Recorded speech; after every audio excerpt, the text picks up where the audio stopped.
She said, "You don't need to know what happens on a girls' trip. That's why you're blocked until I'm home." I didn't react. But when she came back expecting me at the airport, she found out who was really waiting for her. I am a private investigator. It is a job that changes you. You learn to see the world in layers of truth and deception. You learn to read people not by what they say, but by what they do, and more importantly, by what they try to hide. My girlfriend of 3 years, Jessica, always said my job made me too cynical. The truth is, my job did not make me cynical enough. Our relationship was, I thought, my one safe harbor from the world I operate in. It was the one place I did not have to look for the angle, the lie, the hidden motive. We were partners. We lived in my house, a place I had bought and paid for with a decade of long nights and risky assignments. We had shared goals, a shared life. I trusted her. In my line of work, trust is the highest currency, and I had given her all of it. The problem started, as it often does, with a trip. A 5-day girls' trip to Las Vegas with her 3 best friends. There was Lauren, the ringleader, twice divorced and perpetually on the hunt. There was Becca, the follower, who mirrored Lauren's personality. And there was Chloe, who was quiet but always seemed to be watching and calculating. I did not like them. They were loud, superficial, and treated Jessica like their prized possession, constantly reminding her of the wild days she had before she met a boring, stable guy like me. A few days before the trip, I was helping Jessica pack. I asked for her flight details and the name of the hotel, just so I would have it in case of an emergency. She turned to me, a strange, hard look in her eyes. "You do not need to know that," she said. I was taken aback. "What do you mean? I just want to know where you are." She crossed her arms, and her voice took on a sharp, condescending tone. "It is a girls' trip, Mark. The whole point is to get away from everything, including you. You do not need to know what happens on a girls' trip. That is why you are blocked until I am home." I just stared at her, blocked. She was not just asking for privacy. She was declaring a 5-day blackout. She was drawing a line between her life and our life. I did not react. I did not yell. I did not argue. In my profession, when someone shows you a wall, you do not try to break it down. You find a way around it. My mind, trained to see every angle, immediately went into professional mode. The boyfriend was gone. The investigator had just clocked in. "Okay," I said, my voice perfectly calm. "I understand. Have a great time." Her confident, defiant expression faltered for a second, replaced by a flicker of confusion. She had expected a fight. She had wanted one. A fight would have made her feel justified. My easy agreement left her with nothing to push against. She left the next morning. I drove her to the airport. She was cheerful, excited, already in vacation mode. As she got out of the car, she leaned in to kiss me. "Do not miss me too much," she said with a wink. "I will call you when I land to let you know I am unblocking you." "I will not," I said. She laughed, thinking I was joking. I watched her walk into the terminal, dragging her suitcase behind her. Then I drove away. I did not go home. I went to my office. The investigation had already begun. She thought she was going into a 5-day blackout. She had no idea I was about to flood her world with light. She was expecting me to be waiting for her at the airport when she got back. She was right, in a way. I would not be there. But she was about to find out who was really waiting for her. Update 1. It has been 1 week since Jessica left for her girls' trip. For her, it has been a week of parties, pictures, and secrets. For me, it has been a week of quiet, methodical work, the kind of work I am very, very good at. The first thing I did when I got to my office was simple. I ran the license plate of the car that had picked up her 3 friends that morning. Lauren had posted a picture of the 4 of them in front of her house, ready to go. The car in the background was a high-end SUV.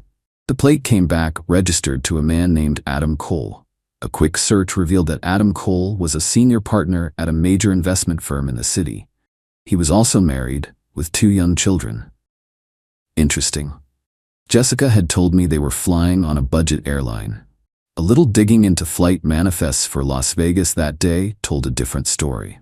There were no tickets under her name or her friends' names on any commercial flight. But there was a private jet, owned by Adam Cole's firm, that had filed a flight plan from our city to Las Vegas that morning. The passenger list was not public, but I did not need it to be. The picture was already becoming clear. The blocking was a gift. It was not an obstacle. It was a confirmation of deception. She thought it would keep me in the dark. Instead, it gave me the freedom to operate without having to maintain the facade of the trusting boyfriend. Her friends, however, were not as careful. They were arrogant. Becca, the follower, had a public social media profile. She was a fountain of information. Throughout the week, she posted a steady stream of pictures and videos. They were all carefully framed to look like a girls' trip. Pictures of the four of them with cocktails by the pool, a video of them dancing at a nightclub, a selfie in front of a famous casino. But amateurs always make mistakes. In the reflection of Becca's sunglasses in one selfie, I could see the clear outline of a man sitting across from them at a cabana. In the background of a video from the nightclub, I saw Lauren laughing and leaning intimately into a man who was definitely not her ex-husband. The biggest mistake was a photo Chloe posted. It was a group shot of the four of them at a fancy dinner. In the background on the wall was a distinctive piece of art, a large abstract painting. A reverse image search took me less than 5 minutes. The painting was a well-known piece that hung in the private dining room of one of the most exclusive, high-roller suites in the Bellagio, a suite that is not available to the general public. A suite that is reserved for the casino's biggest clients. I made a few calls. I have contacts in Las Vegas, people who owe me favors. A friend who works in casino security confirmed it for me. The suite was registered to Adam Cole. He was there for the week, hosting a group of clients, and his guests included 4 women. My girlfriend, Jessica, was one of them. This was not a girls' trip, it was a paid party. She was not on vacation with her friends. She was an accessory for a wealthy married man and his business associates. The entire trip, the secrecy, the blocking, it was all a cover for a life she was living that I had no part in. The final piece of the puzzle was the most painful. In one of Becca's videos, I saw Jessica in the background. She was laughing, holding a drink, and she was talking to a man. I could not see his face clearly, but there was something familiar about him. I isolated the audio, cleaned it up, and ran it through a voice analysis program. It was a long shot, but I had to know. The program matched the voice pattern to a sample from my own database. The voice belonged to a man named Scott, her ex-fiancé. The man she had told me she despised. The man she said had cheated on her and broken her heart. He was one of Adam Cole's clients. The entire thing was a lie, a complex, layered, and deeply insulting lie. She had not just gone on a trip without me. She had gone on a trip to be with another man, funded by a different man, all while pretending to be with her friends. My course of action was clear. This was not a situation that required a conversation. It required a consequence. A public, undeniable, and life-altering consequence. I started with Adam Cole's wife, Catherine. I ran a background check on her. She was a respected pediatrician, a mother, a woman who seemed to have no idea what her husband was doing on his business trips. I did not contact her directly. That was not my place. But I compiled a file, a neat, digital package containing the flight plan of the private jet, the hotel suite registration, and the photos from social media, including the ones showing her husband with Lauren. I sent the file to a reputable divorce attorney in her city, along with an anonymous note. You might want to show this to your client, Catherine Cole. It seems her husband's business trips are more eventful than she knows. Next, I dealt with Scott, the ex-fiancé. He was a real estate developer. He was also, according to public records, in the middle of a messy business dispute with his former partners. I have a friend who is an investigative journalist.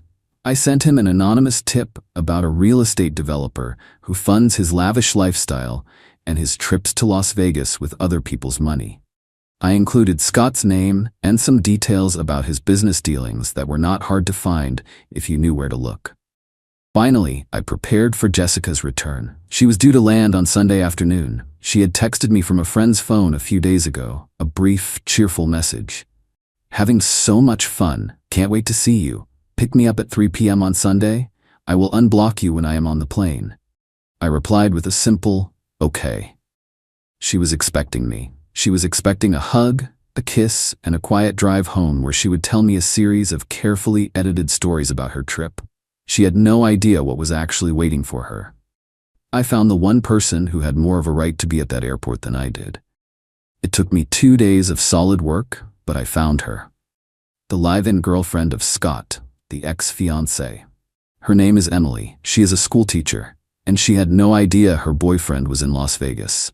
He had told her he was at a wellness retreat in Arizona with no cell service. I called her. It was the hardest call I have ever had to make. I told her who I was, and I told her what I had found. I sent her the evidence, the audio file, the pictures, the hotel information. She was silent for a long time. Then she started to cry. But after the tears came the anger, a cold, hard anger that matched my own. I told her about Jessica's flight. I told her what time she was landing, and I made her a proposition. She is expecting me to be there, I said, but I think you are the one she should see first. Emily agreed without hesitation. So the stage is set. The actors are in place. Jessica's flight is scheduled to land in 24 hours. She is expecting a welcome home party. She has no idea she is about to walk into a funeral. Her own. Update 2. The events of the past few days have been more chaotic and more satisfying than I could have possibly scripted. The airport was not just a confrontation, it was a detonation. And I was the one holding the trigger, miles away. I was not at the airport on Sunday. I was at home, monitoring the situation through a live feed from a private security contractor I had hired. He was posing as a limo driver, holding a sign with a different name on it, his phone camera streaming directly to my laptop. Jessica's flight landed on time. I watched as she and her 3 friends walked out of the gate and into the baggage claim area. They were tanned, laughing, and loaded down with shopping bags. Jessica was on her phone, a big smile on her face. She was probably texting me, telling me she was there, expecting me to be waiting at the curb. As they came through the main doors into the arrivals hall, I saw Emily. She was standing there, calm and composed, holding a large, professionally printed poster board. On the board was a crystal-clear, high-resolution photo I had managed to acquire from my casino contact. It was a picture of Jessica and Scott, sitting together at a blackjack table in the High Roller Lounge, his arm draped possessively around her. Jessica saw Emily first. Her smile froze. Her face went pale. She stopped dead in her tracks. Her friends, still chattering away, bumped into her. They followed her gaze to Emily, then to the poster she was holding. The laughter died. Emily did not yell. She did not scream. She just stood there, letting the picture do the talking. The arrivals hall of a major airport is a busy place, but a small bubble of silence and intense drama formed around them. People were stopping, staring, pulling out their phones. Jessica tried to recover. She started to walk away, pretending she did not know Emily. But Emily was prepared. She took a step forward, her voice clear and steady, loud enough for everyone around them to hear. "Scott sends his apologies," Emily said. "He could not be here to welcome you home himself. He is a little busy explaining this picture to me." Jessica's friends looked at her, their faces a mixture of shock and dawning horror. They had been part of the lie, and they were now caught in the blast radius. At that exact moment, a man in a crisp suit stepped forward. He was a process server I had hired. He walked directly up to Jessica. "Jessica Miller?" he asked, his voice professional and loud. She just nodded, completely stunned. "You have been served," he said, handing her a thick legal envelope. Inside that envelope was a formal eviction notice. She had 30 days to remove her belongings from my property. Also inside was a restraining order, preventing her from contacting me or coming within 500 feet of my house or my place of business. The combination of the public humiliation and the legal documents was too much. Jessica just crumpled. She dropped her bags, covered her face with her hands, and started to sob. Her friends did not rush to comfort her. They grabbed their own bags and scattered, disappearing into the crowd like rats from a sinking ship. They wanted no part of the mess they had helped create. My security contractor's camera captured the whole thing. The beautiful, confident woman who had blocked me from her life just 5 days earlier was now sitting on the floor of an airport, surrounded by her expensive shopping bags, completely and utterly alone. The fallout since then has been swift and comprehensive. Adam Cole's wife, Catherine, did not waste any time. The day after I sent her lawyer the file, she filed for divorce. She also, I am told, liquidated a significant portion of their joint assets and put the money into a trust for her children, a move her prenuptial agreement allowed her to do in cases of infidelity. Adam is facing a messy, expensive, and very public divorce. His firm is also reportedly reviewing his position, as the scandal is not a good look for their family-oriented image. Lauren, the ringleader of the trip, has been named in the divorce proceedings. Scott, the ex-fiancé, is also in a world of trouble. The journalist I tipped off ran a story about his shady business dealings. His partners are suing him, and his reputation is in tatters. Emily has left him and is, with my help, preparing her own legal action against him for financial damages. And Jessica. Her life is a smoking crater. She has no boyfriend, no home, and her friends have abandoned her. She had to call her parents to come and get her from the airport. I can only imagine that conversation. She is now living in their spare bedroom, a 30-year-old woman whose entire life has been reset to zero. She has tried to contact me, of course. She has used burner phones, new email accounts, everything. I have not responded. My lawyer has sent her a cease and desist letter, reminding her of the restraining order. Her friends have also tried to reach out, each with their own pathetic attempt at damage control. They have all claimed they had no idea what was really going on, that Jessica had lied to them. I have not responded to them either. They are irrelevant. I spent the week after her return systematically erasing her from my life. Her belongings were packed by a professional moving company and delivered to her parents' address. I changed my phone number. I have scrubbed my social media. To her, and to the world she inhabits, I have become a ghost. She thought she was playing a game. She thought she could have it all, the stability I provided and the thrill of a secret life. She did not understand that in my world there are no games. There are only facts, evidence, and consequences. She gave me a 5-day blackout. I gave her a lifetime of it. Final update: it has been 6 months since the day of the airport greeting.